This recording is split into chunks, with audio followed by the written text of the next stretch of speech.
I'd like to start by urging every level of the church, from province to sub-parish, to pursue self-sustainability through prudent, income-generated projects that support mission and ministry. We all know that donor fatigue is real. The world now prefers mutual partnerships over dependency. Now, late dioceses, archdeaconries, parishes, and congregations innovate and invest, guided by the gospel and sound stewardship. The Church of Uganda is to be commended for its firm stand against ungodly sexual practices. By upholding the biblical truth, the Church protests scriptures and affirms culture values that sustain family and marriage. I encourage continued vigilance in appointing leaders whose convictions align with these principles, so the Church remains a moral compass to all in a changing world.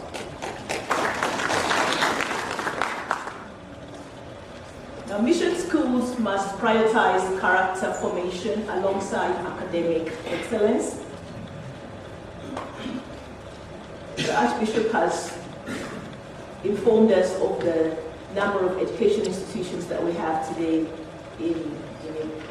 under the Church of Uganda, and that is highly commendable, right from the primary to university and tertiary levels. So missionary schools must all prioritize character formation alongside academic excellence. Our nation suffers where education produces intellectual skills without moral grounding. We have our program, which maybe some of you have heard of, the Saka Teacher Nabagereka, and next year we actually celebrate 20 years of this program. And this is a very big stand. One of the, we are rooted in the concept of Ubuntu, which spells out integrity among so many other values. Corruption and social ills are symptoms of neglected character development, so I urge deliberate investment in programs that nurture responsible, God-fearing citizens. Now, I wanted to talk about domestic violence and family strengthening. Domestic violence and the breakdown of families are urgent national challenges. These are raising divorce, gender-based violence, polygamy, substance abuse, and street children. They all demand intentional church action. The strategic framework rightly highlights family strengthening.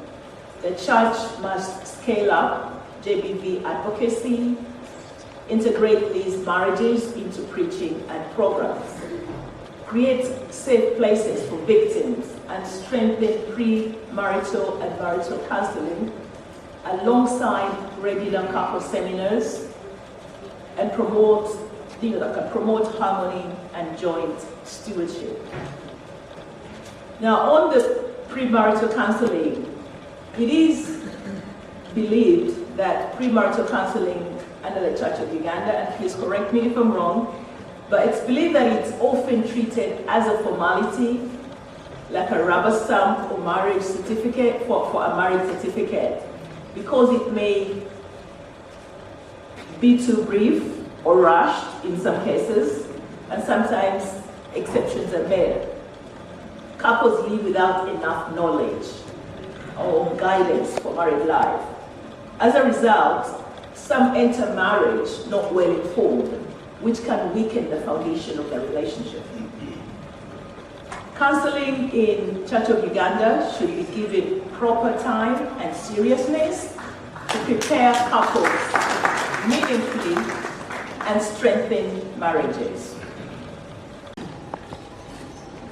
we are so grateful for your contribution to the Church of Uganda, to Uganda. And this is actually, it goes back, and we must appreciate contribution from the Kingdom of Uganda to the Church of Uganda, to Uganda, and Uganda at large. It goes back in 1875, when a missionary called Henry Morton Stanley came, and Kabaka Mutesa Wanga sent a message to the Queen of England with that missionary Henry Morton in 1875, which appeared in the telegraph in the paper in England, inviting the missionaries to come here. And the response from Church Missionary Society in 1877 June, that brought the missionaries here. And with that, we got Christianity. That is a contribution from the King.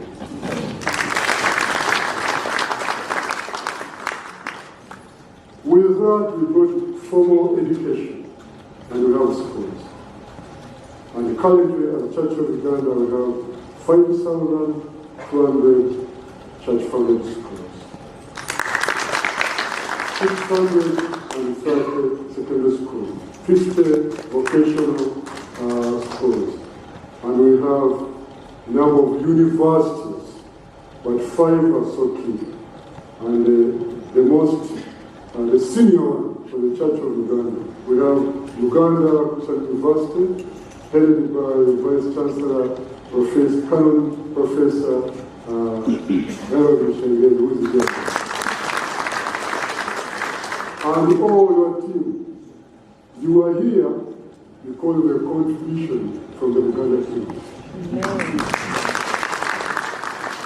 And then the hospitals, it's because of the missionaries who came here. And the first hospital is main hospital. Out of the Church of Uganda hospital, the cancer center, 487. It is because of that invitation from the King of Uganda, we ended up having all these things here. So we really attribute this development from the kingdom. Not only that, but also the land. A lot of land has been given to the church by the king. Including this land where we are is from the kingdom of Uganda. And also many of the cathedrals like in Nabagereka, and I think many churches, they have land from the kingdom. And then this is actually also done by other cultural leaders elsewhere, which started from here, like the Chawazinga, Muna. Then